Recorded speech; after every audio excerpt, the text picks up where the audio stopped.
எல்லாருக்கும் வணக்கம்.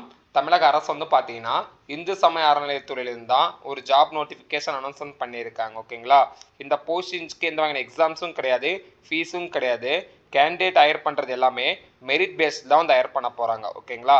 இப்போ தான் நம்ம சேனலை ஃபஸ்ட் பார்க்குறீங்கன்னா லைக் ஷேர் அண்ட் சப்ஸ்கிரைப் பண்ணிட்டு கூட இருக்க பெல் ஐக்கானை ஆளுன்னு சொல்லி கிளிக் பண்ணி வச்சுக்கோங்க. இந்த வீடியோவில் முழு தகவலும் தெளிவாக சொல்லியிருக்கேன், அதனால் தொடர்ந்து பாருங்கள். என்ன போஸ்டிங்ஸ் எடுக்கிறாங்க அப்படின்னு சொல்லி பார்த்தீங்கன்னா ஆஃபீஸ் அசிஸ்டன்ட் லெவலுக்கு போஸ்டிங்ஸ் தான் ஜாப் நோட்டிஃபிகேஷன் அனௌன்ஸ்மெண்ட் பண்ணியிருக்காங்க. ஓகேங்களா? இந்த போஸ்டிங்ஸ்க்கான ஃபஸ்ட்டு ஓவர்வியூ வந்து பார்த்தலாம். ஆர்கனைசேஷன் பேர் பொறுத்த வரைக்கும் பார்த்தீங்கன்னா இந்து சமய அறநிலையத்துறையில் தான் தமிழ்நாடு அரசு வெளியிட்டிருக்காங்க. ஓகேங்களா? போஸ்டிங்ஸ் பேர் பொறுத்த வரைக்கும் பார்த்தீங்கன்னா ஆஃபீஸ் அசிஸ்டன்ட் தான். லொக்கேஷன்ஸ் பொறுத்த வரைக்கும் பார்த்தீங்கன்னா சென்னை தான், தமிழ்நாடு. ஓகேங்களா? ஜாப் டைப் பொறுத்த வரைக்கும் பார்த்தீங்கன்னா அது கம்ப்ளீட்டாக வந்து பார்த்தீங்கன்னா கவர்மெண்ட் ஜாப் தான். அப்ளிகேஷன்ஸ் மோடன் த்ரூ அவுட் ஆஃப்லைன் தான்.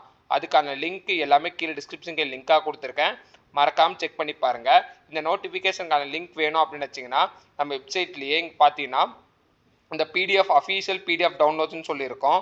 இது நீங்கள் ட்ராக் பண்ணாவே இந்த நோட்டிஃபிகேஷன் வந்து பாப்பப்பாகும். ஓகேங்களா? பார்த்தீங்கன்னா இந்து சமய அறநிலையத்துறையிலேருந்து ஜாப் நோட்டிஃபிகேஷன் அஃபீஷியல் நோட்டிஃபிகேஷன் இது தான். 6 வகையான அலுவலக உதவியாளருக்கான ஒரு ஜாப் நோட்டிஃபிகேஷன் அனௌன்ஸ்மெண்ட் பண்ணியிருக்காங்க. இந்த போஸ்டிங்ஸ்க்கு யார் அப்ளை பண்ணலாம் அப்படின்னு சொல்லி பார்த்தீங்கன்னா இந்து மதத்தை சார்ந்தவங்க மட்டும் தான் இந்த போஸ்டிங்ஸ்க்கு வந்து அப்ளை பண்ண முடியும்னு சொல்லிட்டு தெளிவாக இங்கே வந்து போட்டிருக்காங்க. இந்த போஸ்டிங்ஸ்க்கான சேலரி முதலுக்கு வந்து சொல்லியிருக்காங்க. எவ்வளோ அப்படின்னு சொல்லி பார்த்தீங்கன்னா 15,700 ஸ்டார்ட் அவுட் ஆகி 58,100 முடிக்கும் போகிறதுக்கான ஆப்பர்ச்சுனிட்டிஸ் இருக்குது அப்படின்னு சொல்லிட்டு தெளிவாக இந்த போஸ்டிங்ஸ்க்கான வந்து வெளியிட்டிருக்காங்க. ஓகேங்களா? இந்த போஸ்டிங்ஸ்க்கான அப்ளிகேஷன்ஸ் போடும் த்ரூ அவுட் நான் வந்து ஆஃப்லைன்னு சொல்லியிருந்தேன் இல்லையா, அதுக்கான அட்ரஸும் இங்கே வந்து கொடுத்துருக்காங்க. இந்த அட்ரஸ்க்கு தான் நீங்கள் வந்து கொரியர் அனுப்பிச்சுடுற மாதிரி இருக்கும். ஓகேங்களா? அதே மாதிரி இந்த இந்த போஸ்டிங்ஸ்க்கான லாஸ்ட் டேட் எப்போ அப்படின்னு சொல்லி பார்த்தீங்கன்னா 28/5/2025 இந்த போஸ்டிங்ஸ்க்கான எண்ட் டேட்னு முடியுது. அதனால அதுக்குள்ளார உங்கள் நோட்டிஃபிகேஷன் போகிற மாதிரி நீங்கள் தெளிவாக வந்து பார்த்துக்கோங்க. ஓகேங்களா? அதே மாதிரி இந்த போஸ்டிங்ஸ்க்கான குவாலிஃபிகேஷன் என்ன அப்படின்னு சொல்லி பார்த்தீங்கன்னா நீங்கள் 8th முடிச்சிருந்தாவே போதும், தாராளமாக அப்ளை பண்ணிக்கலாம். இது வந்து பார்த்தீங்கன்னா ஆஃபீஸ் லெவல் போஸ்டிங்ஸ்னால பார்த்தீங்கன்னா 4 வகையான ப்ரியாரிட்டி வந்து பிடிச்சிருக்காங்க. ப்ரியாரிட்டி, நான் ப்ரியாரிட்டி, அதுக்கப்புறம் பார்த்தீங்கன்னா எக்ஸர்வீஸ்மென், இந்த மாதிரி வந்து கொடுத்துருக்காங்க. ஓகேங்களா? அதே மாதிரி இந்த போஸ்டிங்ஸ்க்கு மேல் அண்ட் ஃபீமேல் யார் வேணாலும் இந்த போஸ்டிங்ஸ்க்கு வந்து தாராளமாக அப்ளை பண்ணிக்கலாம். இங்கே தெளிவாக வந்து கொடுத்துருக்காங்க. பார்த்தீங்கன்னா 8ஆம் வகுப்பு தேர்ச்சியாக இருந்தாலும் மட்டும் போதுமானது அப்படின்னு தெளிவாக கொடுத்துருக்காங்க. அது கூட பார்த்தீங்கன்னா வந்து இன்னொரு இன்ஃபர்மேஷனும் கொடுத்துருக்காங்க. என்ன அப்படின்னு சொல்லி பார்த்தீங்கன்னா இந்த போஸ்டிங்ஸ்க்கு அப்ளை பண்ணுறவங்க யாராக இருந்தாலும் இந்து மதத்தை சார்ந்தவங்க மட்டும் தான் இருக்கணும் அப்படின்னு சொல்லி தெளிவாக போட்டிருக்காங்க. ஓகேங்களா? அதே மாதிரி வயது வரமும் அனௌன்ஸ்மெண்ட் பண்ணியிருக்காங்க. இந்த போஸ்டிங்ஸ்க்கு எவ்வளோ இருக்கணும் அப்படின்னு சொல்லி பார்த்தீங்கன்னா எஸ்டியாக இருந்தீங்கன்னா 37 முடிக்கு இருக்கணும் அப்படின்னு சொல்லியிருக்காங்க. ஓகேங்களா? ஜென்ரல் கேஸ்ட்டாக வரீங்கன்னா உங்களுக்கு பார்த்தீங்கன்னா 32 இருக்கணும் அப்படின்னு சொல்லி, பிற்பட்டவங்கன்னா 34 இருக்கணும்னு தெளிவாக வந்து போட்டிருக்காங்க. ஓகேங்களா? As per the government norms படி பார்த்தீங்கன்னா ஏஜ் கேட்டகரி எந்த டிஃப்ரென்ஷியேட்டும் கொடுக்கல, அதே மாதிரி தான் வந்து கொடுத்துருக்காங்க. இந்த போஸ்டிங்ஸ்க்கான இதுதான் அஃபீஷியல் ஃபார்ம். இங்கே இதில் தான் வந்து இன்ஸ்ட்ரக்ஷன் ஃபில் பண்ணி நீங்கள் வந்து அனுப்பிச்சுடுற மாதிரி இருக்கும். ஓகேங்களா? இந்த போஸ்டிங்ஸ்க்கு கொடுத்துருக்க டேட்டா எல்லாமே தமிழ்லேயே தான் கொடுத்துருக்காங்க.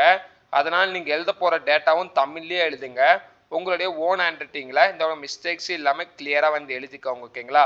அதே மாதிரி நீங்கள் அப்ளை பண்ணுறதுக்கு முன்னாடி நீங்கள் ரீசெண்டாக எடுத்த பாஸ்போர்ட் சைஸ் ஃபோட்டோஸ் இந்த இடத்துல ஒட்டி ஒவ்வொரு டேட்டாவும் கிளியராக இங்கே வந்து எழுதிக்கோங்க. ஓகேங்களா? இந்த நோட்டிஃபிகேஷனில் டவுட் இருந்துச்சுன்னா கீழே கமெண்ட் செக்ஷனில் வந்து கமெண்ட் பண்ணுங்கள். அதுக்கான ஃபுல் இன்ஃபர்மேஷன் நான் வந்து ப்ரொவைட் பண்ணுறேன். ஓகேங்களா? இதுலேயே வந்து கீழே வந்து பார்த்தீங்கன்னா இதில் அட்ரஸும் வந்து கொடுத்துருக்காங்க. இதுவும் லாஸ்ட் டேட் இதுலேயும் கீழேயும் தெளிவாக நடத்துகிற மென்ஷன் பண்ணியிருக்காங்க. ஓகேங்களா? அதனால் நோட்டிஃபிகேஷன் நான் வந்து ஷேர் பண்ணுறேன்னா அதுக்கான டேட்டாவை பொறுமையாக படிங்க, அவசரப்படாமல் பொறுமையாக படிங்க. ஓகேங்களா? இதில் வந்து பார்த்தீங்கன்னா நீங்கள் ஒரு சில டாக்குமெண்ட்ஸ்லாம் நீங்கள் வந்து செல்ஃப் அட்டாச்மெண்ட் பண்ணுற மாதிரி இருக்கும். அதுக்கான இன்ஸ்ட்ரக்ஷனிங் வந்து கொடுத்துருக்காங்க. ஓகேங்களா? அது நீங்கள் வந்து பார்த்துக்கோங்க. ஓகேங்களா? இந்த வீடியோவை நான் இதோட வந்து ஸ்டாப் பண்ணிக்கிறேன். இதோட பிடிச்சிருந்துச்சி அப்படின்னு நினச்சிங்கன்னா லைக் ஷேர் அண்ட் சப்ஸ்கிரைப் பண்ணிட்டு கூட இருக்க பெல் ஐக்கான ஆளுன்னு சொல்லி கிளிக் பண்ணி வச்சுட்டு உங்கள் சப்போர்ட்டை ரெகுலராக எங்களுக்கு வந்து கொடுங்க. உங்கள் சப்போர்ட் என்றைக்கும் எங்களுக்கு வந்து தேவை. ஓகேங்களா? Thank you so much. Have a nice day.